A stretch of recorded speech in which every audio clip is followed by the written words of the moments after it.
Today on the 1UpBeat.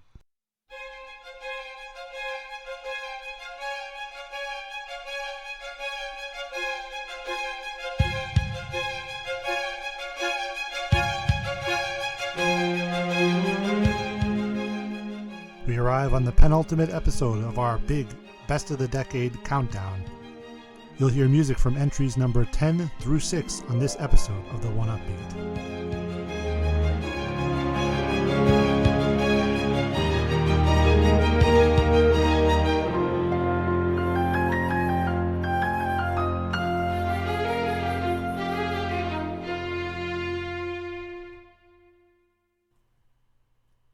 Thanks for joining us again. We start our top 10 best game scores of the decade, and we get to our second repeated appearance of a composer. After the successes of his previous scores, Mahito Yokota was tasked with composing the music for The Legend of Zelda Skyward Sword in 2011. Skyward Sword was the first Zelda game with a live orchestral recording, so who better to bring in to compose for it than the man who successfully brought orchestral music to the Mario series. Skyward Sword is a game that didn't get enough love and adoration at the time, and it really still doesn't. In 2011, the Wii was already on its last legs. It's arguably been that way for some time, which is why it would get a successor the following year. In addition, Nintendo included a new peripheral with Skyward Sword that enhanced the Wii Remote's motion capabilities and used Skyward Sword to help show off how it worked in a traditional game. This included a one-to-one motion capture of sword swinging, which is something people were hoping for in 2006's Twilight Princess, and it didn't come to pass at the time. It's because of this that not enough people played the game. On top of that, it meant not enough people heard this fantastic score. Mahito Yokota wrote an inspiring, sweeping masterpiece that feels like it belongs with the scores of classic animated films. It's a sound to behold. With new themes used all over the place, it's a very memorable score too. Even better, since the game was part of the Legend of Zelda series' 25th anniversary project, the special edition of the game came with the special soundtrack CD of various orchestral arrangements of music from throughout the history of the series. We're going to play selections from the game's score in a moment, but you'll notice the last track we play sounds a little different than the rest. This is because the sound file used in game sounds like it has a split-second cut off the beginning. Now, we often play music straight from the sound files of the games themselves when there's no soundtrack option, which is weird that they'd include a 25th anniversary orchestral CD with the game, but an original soundtrack never happened for Skyward Sword. But there was a compilation CD later on, which included all sorts of tracks straight from the game. Staff Roll from Skyward Sword was on it and still included that little brief cutoff at the beginning. It's really weird. I doubt it's an orchestra thing. It sounds like an editing error. It sounds fine in the game, but when you put a pair of headphones on, it just doesn't sound right. Anyway, there was a 30th anniversary concert CD that was released later on, and one of the pieces they played at the concert was actually a one-to-one version of the staff roll from Skyward Sword. So just to get the proper opening, we're going to play that version. So you'll notice that just the sound quality is a little different because it was a live recording, but it's the best way to enjoy it with that proper opening. So enough talking for me. You've earned it. We're going to be listening to this one after sitting through me yammering on for such a long time. Here's the wonderful score to The Legend of Zelda Skyward Sword, our number 10 best game score of the decade.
Wow, you can really tell we're in with the big boys now. We're in the top 10. So here's a game that appeared on the first show, and once again, it still had more material worth sharing. It's also just a fantastic score. The God of War, the latest version, the score for that, it's blockbuster film level scoring. Composer Bear McCreary is such a fantastic composer. I think he's one of the best ones working today, regardless of the medium, film, games, whatever, television. I really hope he gets more big projects where he can really strut his stuff like he does in this score. It's an issue a lot of composers seem to have these days, where they're just not allowed to, let loose and, really let the music sing through. It always has to be very underscore, very subdued. If you know me at all, I don't always love all the super serious stuff in my media, whether it's games, music, movies, TV, whatever. This is a serious, powerful, intense score, and it's just as interesting as any great film score from back in the day when those were still enjoyable. Easily one of the best scores of the decade. Here's more music from God of War by Bear McCreary.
If you've listened to my show for any amount of time, you know what a big Dragon Quest fan I am.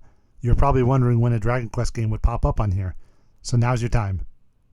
I either just did or hadn't finished playing the game itself yet when I featured the music from Dragon Quest XI on the show. Where a game like God of War is such a masterpiece in its music, the game itself I've kind of forgotten about by now. I keep thinking about how much I loved every moment of Dragon Quest XI. The original game came to PlayStation 4 and PC with those terrible MIDI recordings of the music, but when the game came to Switch a year later as the definitive edition, it included the orchestral soundtrack. Now, in 2020, the definitive edition came to PlayStation 4 and PC, as well as the series' first appearance on Xbox. So really, you have no excuse at this point. Here's some more incredible music from Dragon Quest XI by Koichi Sugiyama.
Recently, I had a discussion with a friend of mine.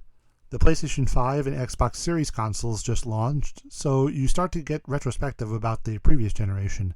We were talking about which games we'll remember really well, fondly, in 10, 20, 30 years from now. The truth was, there really wasn't a lot. Most of the big AAA games were forgettable, or you could just tell that they're going to age really terribly. They're the kinds of games that are made to be as big as possible in that moment in time, and that's it. The first game, and one of the few games I think about from this most recent console generation as being able to stand the test of time, is Ori and the Blind Forest.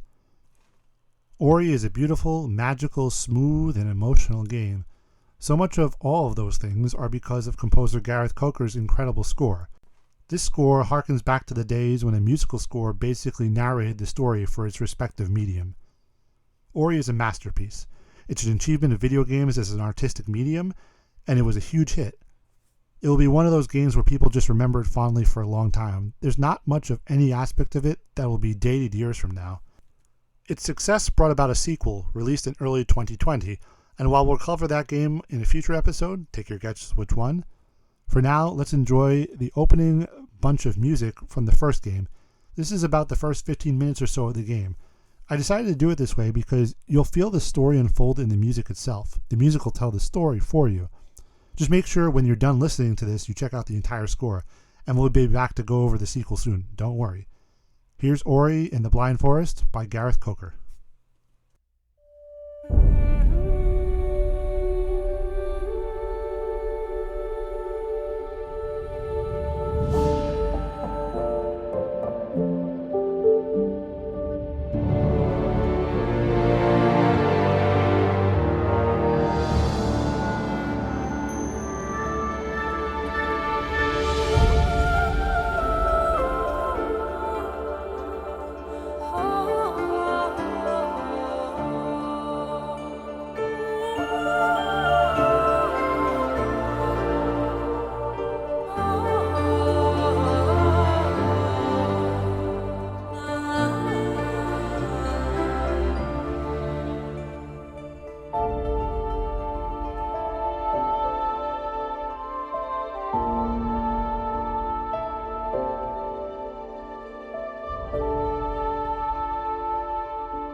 Sadly, it's come down to this. Number 6 on the list will round out the third episode of 4 of our Best of the Decade Spectacular.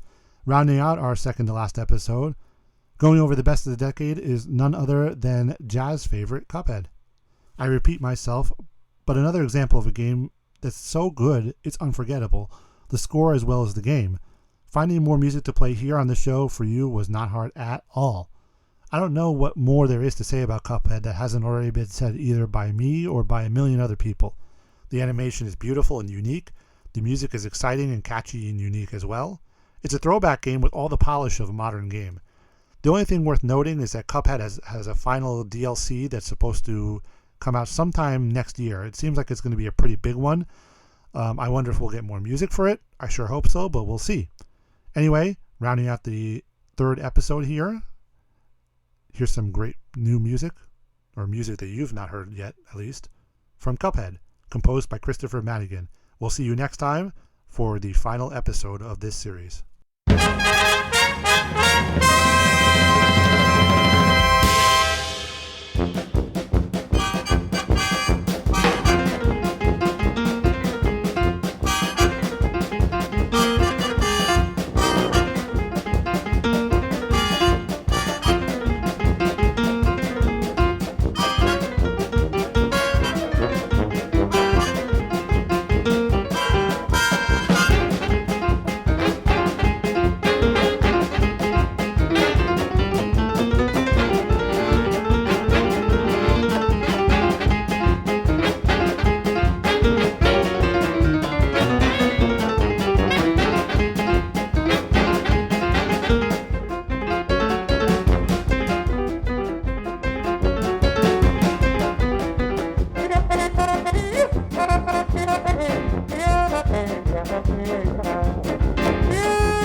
Oh, and one more thing before we go. If you somehow managed to listen to the first 3 episodes of this before you go on to the last one, take it from these guys.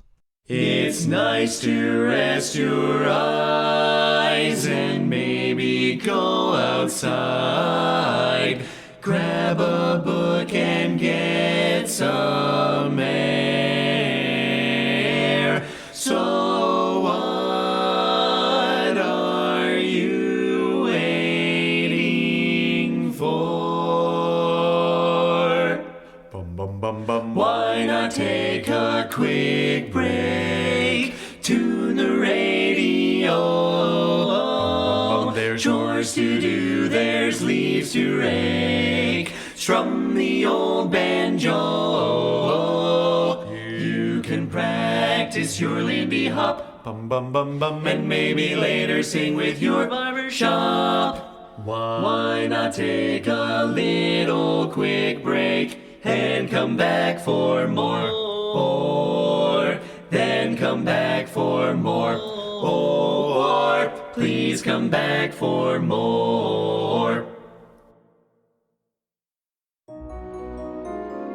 Thank you for tuning in to the Cinematic Sound Radio Network.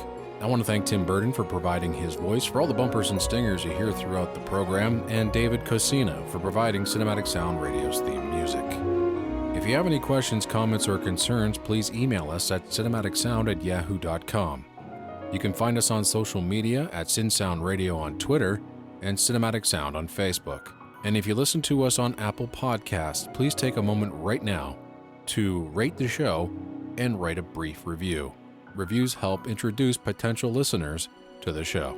And while you're at it, head over to TeePublic to get a Cinematic Sound Radio t-shirt. And don't forget to check out Cinematic Sound Radio at cinematicsound.net.